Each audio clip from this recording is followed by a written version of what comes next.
love to explore nature. Some of my best friends are animals.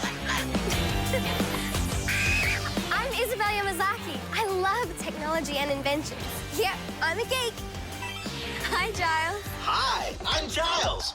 Artificial intelligence at your service. Together, we're exploring how amazing discoveries in nature Are helping us design brilliant new human inventions.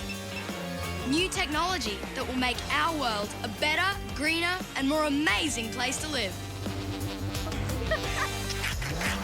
Today, we find out which animals can help design flying robots that work together as a team. Liftoff!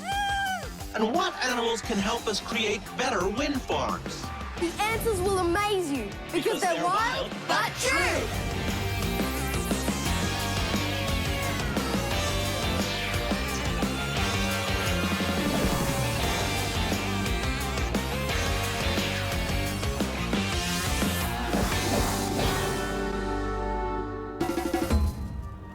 Have a look at this amazing video.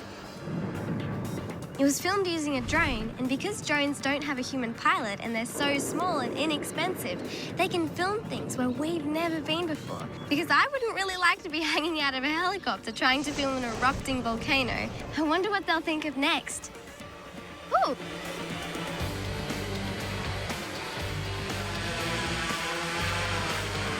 That's my lunch. See you later, Flatty Zookle. Drones seem to be everywhere and will probably become so important in the future. Even today, drones are already helping us with filmmaking, monitoring crops, surveillance, and even monitoring wildlife. One day, our skies might be crowded with drones. So how are we going to keep them from crashing into each other and obeying the rules of the sky? Because it's not like there's any traffic lights up there. Oh. Hey, Giles. Hi, Isabel. Sorry to crash your pizza party, but I might be able to help answer your very interesting question. Researchers are already designing amazing new ways for drones to work together as a team rather than individually. Whoa, that looks amazing. And it has been inspired by the way certain animals behave. Can you guess which ones? No, but I reckon Robert will have an idea or two. Bye, Giles. Hey, Isabel. Hey, Robert. We need to find animals that move together in a big group. Okay, that sounds really interesting. Did Giles give you any clues? Just this. Wow, that's really cool. I'll see what I can come up with. Great. Bye. Lots of animals travel in large groups, and some of them have incredible collective names. Like a group of wildebeest is called an implausibility, or a group of jellyfish is called a bloom, or a group of baitfish is called a ball. Now, I'm just trying to think of a creature that flies in large groups. Oh, of course. I think this could be it. Hey, Isabel. Hey, Robert. I'm pretty sure we have to focus on a murmuration of birds. Murmuration? I've never heard of it before. I'll check it out. Awesome. Bye. Wow. So it says here, biologists have been trying to work out for years how birds fly like this. Such complex patterns, followed by so many individuals, seemingly united in purpose. I wonder why they do it. Why not? Everybody do the twist. Even I can turn at a moment's notice. Oh, maybe not too often, though. As for the birds, they often do it when a predator is flying around. There's safety in numbers, so the individual birds do not scatter. Instead, they move as a synchronized and confusing mass that makes it difficult for a predator to chase any one individual. So, can you guess how they do it? They read each other's minds? Actually, many people have wondered the same thing, and a really important clue in understanding how murmurations function came from a very unlikely source. Try to search for voids. In 1986, a computer game developer created a program with characters called voids, bird-like objects. Each void was programmed to follow 3 simple instructions or actions. The first was separation. steer to avoid getting too close to flockmates. The second was alignment, to steer towards where the others are heading. And the third was cohesion. Don't get separated from flockmates, stay with the crowd. Wow! The computer game created the murmuration with only those 3 instructions. That's right. So it's all about how boids fly. I think I get it now. Simple rules allow mass movements of individuals. If it's simple, then why don't you give it a try? All right, we will. Oh, cool. What's happening here? So we're going to try and fly these quadcopters together in a coordinated way, following these 3 steps. Okay, step 1, separation. Steer to avoid getting too close to flockmates. Step 2, alignment. Steer towards where the others are heading. Step 3, don't get separated from flockmates. Stay with the crowd. Cool. Do you want to go try it out? Definitely. Okay. Countdown to liftoff. Yep. 5, 4, 3, 2, 1, lift off!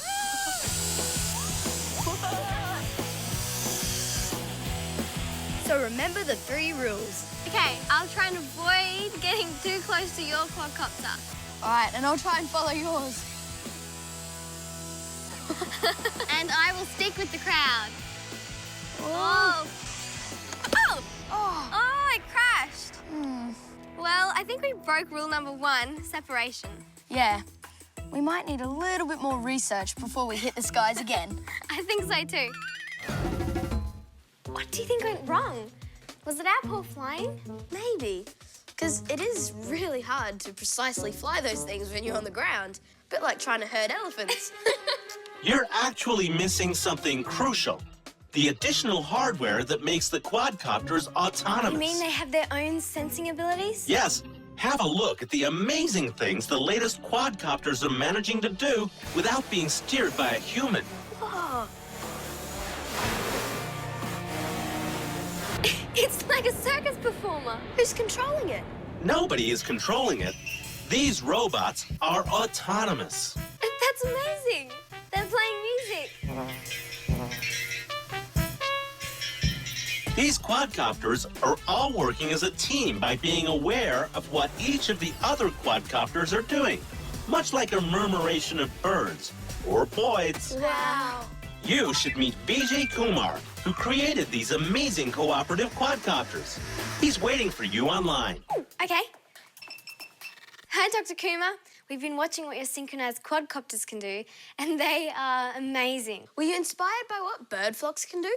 We're inspired by nature. We look at birds and how they actually flock and the reasons they flock. And we try to discover organizing principles in flocks of birds and then try to think about writing software that tries to draw from these organizing principles. What was the principle? So how did you actually get the quadcopters to fly like that?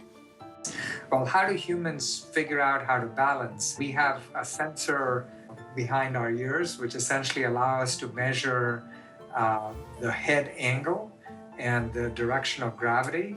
So our robots have something similar called inertial measurement units that allow the robots to measure their orientation. And then finally, at a higher level, determining how to go from point A to point B, what path to follow, what trajectories to follow. So how did you get them all working together? So in order to get robots to fly in formation, they have to be able to identify their neighbors, keep track of them so that they don't bump into them. At the same time, they want to stay sufficiently close. So you can imagine if you and 3 of your friends have to form a rectangle, well, you have to make sure that you are a certain distance apart, that the angle between you and 2 of your neighbors is 90 degrees. So the robots are essentially keeping track of these types of information. I think I understand. Thank you very much, Dr. Kumar. Your robots are mind-blowing. Oh, it's been fun talking to you guys. I'm gonna go try something. Okay, bye. Hi, everyone. Hi. I think I can also mimic the boids, but each boid has to react really, really quickly. Is everyone okay with that? Yes. Not like Robert and I with the quadcopters. So here goes. A murmuration of kids. Ready, set, go.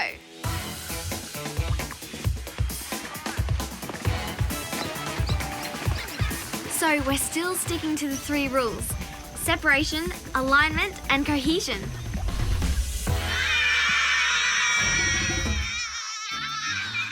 It was harder than you think, but it was the start of a murmuration of school kids. Izzy, I reckon that was great. Well done, Isabel. A pretty good murmuration of humans. And that was all achieved by just following the 3 basic rules. Well, I guess the main thing is to be able to react quickly. Yeah, that's exactly right. The reaction has to be almost instantaneous. You're absolutely right. It's all about speed. And this technology is moving fast. The potential for autonomous quadrotors is huge. I imagine one day they'll be able to deliver food and water and medicine to disaster zones. Well, Isabel, it's actually already happening.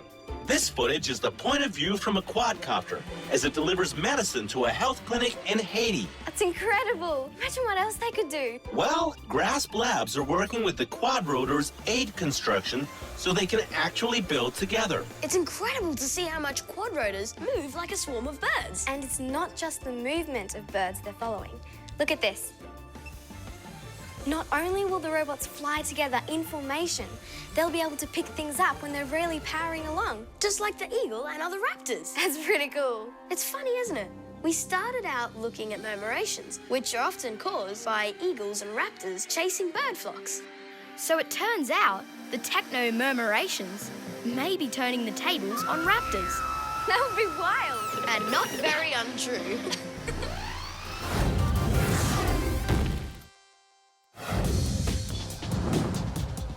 Are wind farms a great idea or what? When these blades spin, they turn wind energy into electricity. It's simple but brilliant, really. And it's amazing because green energy doesn't cause global warming at all. But why, I wonder, are they so spread out? They're taking up a lot of land.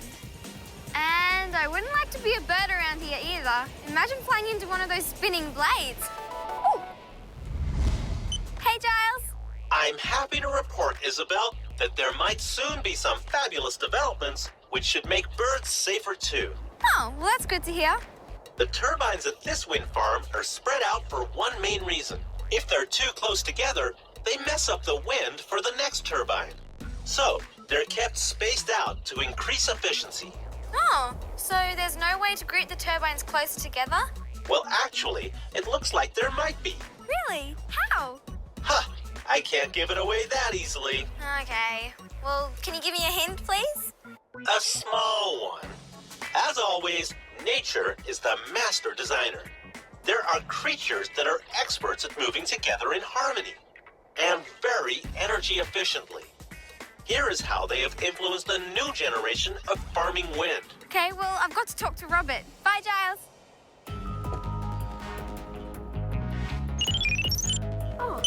Hi, Isabel. Hey, Robert. We need to find a creature that can help us make better wind farms. Any clues? Yes, he showed me this. Wind farms take up way too much room to work efficiently, and they're not exactly bird-friendly either. That sounds really interesting. I'm on it right now. Okay, great. Bye. An animal that could help design better wind farms. This is a really tricky one. Oh, Hey, Robert, try to think of animals that move harmoniously as a group.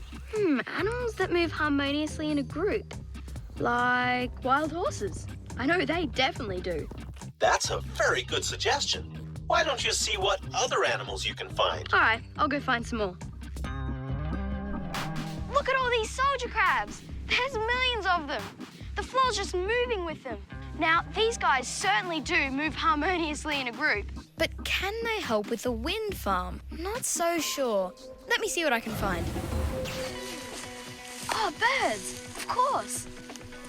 They definitely move in groups. They actually often move in a V formation. Now, I'm pretty sure that they move like that so that they're not affected by wind currents or spirals of air that they create. I like where you're going with this. It's not just air that swirls. Water, thanks.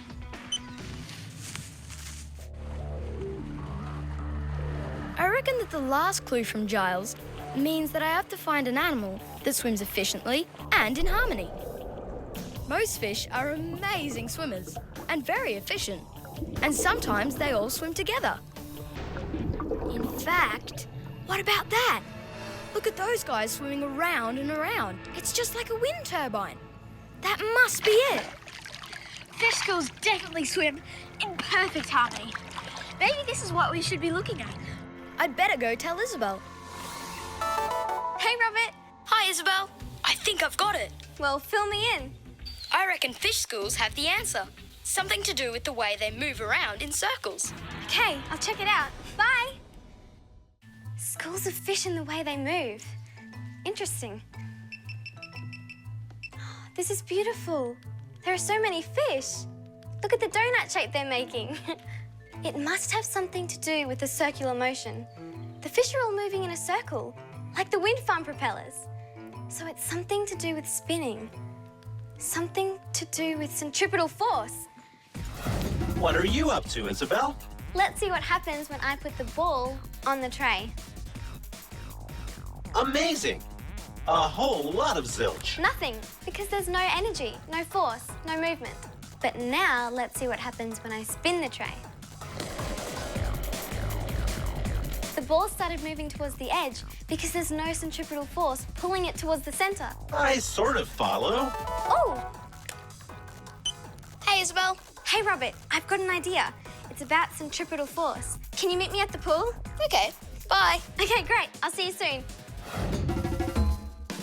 So time for Robert and I to make our own little spinning fish school. I'm not feeling really fish-like. I think it's all down to the movement. Yeah, our movements are pushing the water to the side of the pool so that it has nowhere to go but around. Maybe if we go even faster, it'll make it easier. Okay. It's not a very efficient way to move. It's wasting our energy, not making our movements easier. Yeah. Oh, now that's better. It's a much easier way to move around and I'm having to use less energy.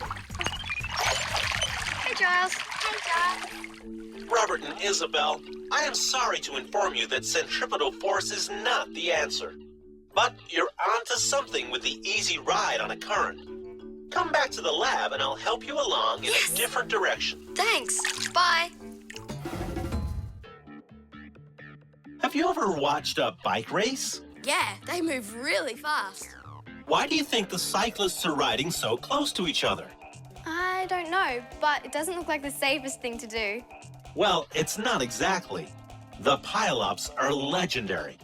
The cyclists do this to take advantage of the slipstream being created by the bike in front of them. In some ways, just like Isabel was being pulled forward by the current Robert created in the pool. Air is a lot less dense than water, but it still has density, which we feel when it moves as wind. In this way, cyclists take advantage of a slipstream. They avoid wind resistance and use 30% less energy than the rider in front. It makes for a much easier ride. So the schooling fish have an easier swim by catching the slipstream of the fish in front of them. That's so cool. Now you're getting there, guys. Basically, each fish rides on the current created by the fish in front of it, which means it doesn't need to use as much energy to keep up. And since all the fish are moving in a circle, every single one of them is benefiting from this slipstream effect. So now, have a look at this. A remarkable new way of generating green energy that is mostly informed by the way fish school. Is that a wind farm turbine? It doesn't have a propeller, and it's vertical. Yeah, it looks like an upside-down egg beater. And the turbines are so much closer together. This is the clever work of Caltech in the United States. Their vertical axis wind farms have the messy airflow issue well under control. And would you believe they're producing 10 times the energy of the propeller-style design? Wow, that's amazing. It is, isn't it? And you can learn more from Dr. Matthias Kinzel, who is waiting for you online. Oh, cool. Hey, Isabel. Hey, Robert. Hi, Dr. Kinzel. So your wind farms create better airflow. Is that right? You might have seen that when you were paddling out on the surfboard, or you can see this big vortex forming to the side of it. And when the fish swims with each of the strokes, it forms these vortices in the water. And these vortices actually then propel the next fish along. Like the energy out of these vortices is captured by the next fish and helps the fish to swim along and makes it easier for them to swim in a fish school than by themselves. Yeah, it's like a slipstream. We saw that. It's like when you're on a bicycle racing after someone else. Thank you very much for talking with us. You're very welcome. Bye. Bye. So, there you go, guys. You're right about the slipstream, but did you notice Matthias Kinzel also kept mentioning vortexes? He said that a vortex helps propel one fish behind the other. And this is the key to what makes this new type of wind farm super efficient. Look at the turbines again. Can you see how the turbines are capturing the energy from the vortex created by the turbine ahead of it? The turbines aren't all spinning in the same direction. And the fishtails aren't either. Well spotted. That's exactly right. And that is what makes them so efficient. If you look closely at what the tails of individual fish are doing in a school, you can see that they're not all synchronized. They are each adapting to the vortex from the fish ahead. Amazing, isn't it? I think these wind farms look so cool. Yeah, they do. And by replacing horizontal propeller-style turbines with vertical axis turbines, less land is used. And I bet there'll be fewer wildlife casualties. These days, wind farms are built out in the country, away from our cities and towns. But with new, compact, super efficient vertical wind turbines, imagine them all over our cities. Smaller and more efficient. They could fit into tight spaces on top of skyscrapers, maybe in between the solar panels. Now that would be cool. Thanks, Fish School.